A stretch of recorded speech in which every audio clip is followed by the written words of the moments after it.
attitude. Well, you're a wannabe. Wannabe better than me.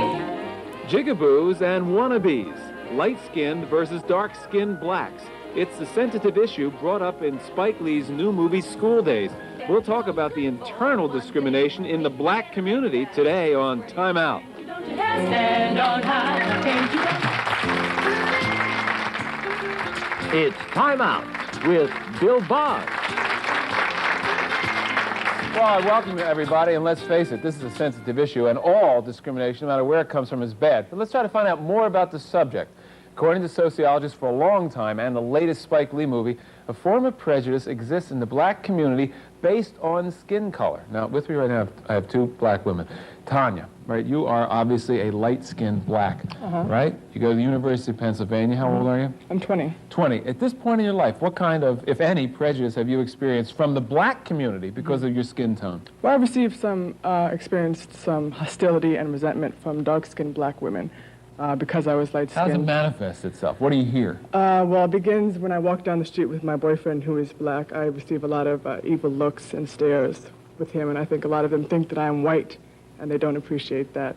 And I've been accused by a lot of black women of stealing their boyfriends who supposedly only wanted me because I was light-skinned and had good hair. So I've experienced that. Now, when you use the term, and this is in Spike Lee's movie, is the whole thing about hair, and I just mentioned the term what is it? Jigaboo. What is a jigaboo? A jigaboo is anyone who's dark-skinned and has an afro and natural hair, black features, anything that is not white. Now, who made that term up? I think it begins way back in slavery. All right, and what about wannabes?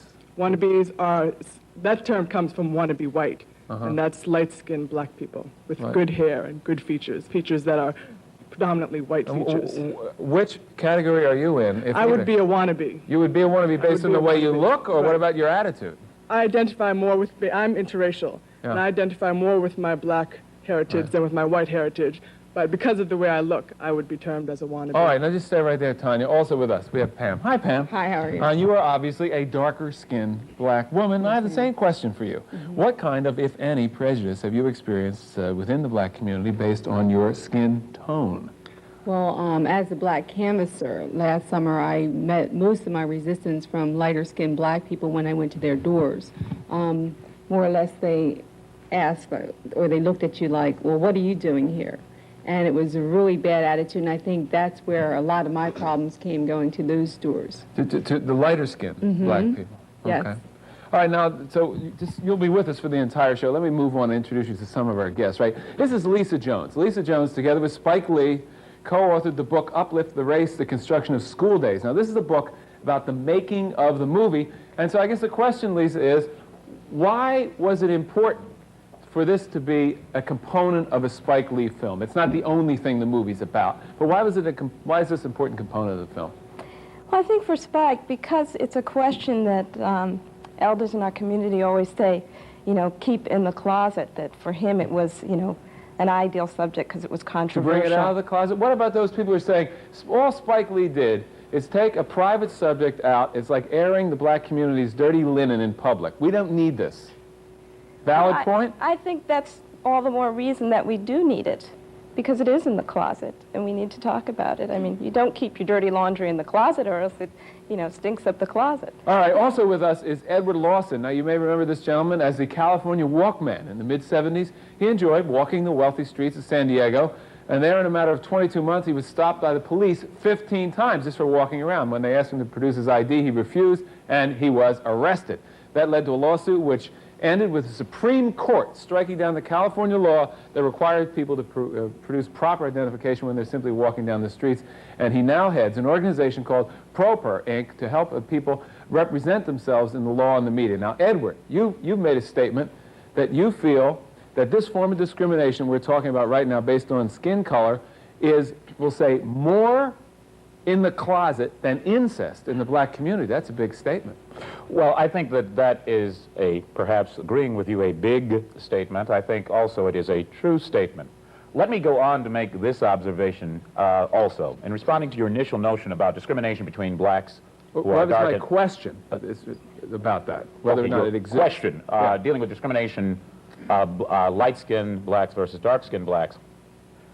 I think that if you look at this in the sense of where it all came from, where it all started, What you are looking at is simply different kinds of black people who are literally the victims of discrimination by the larger European society.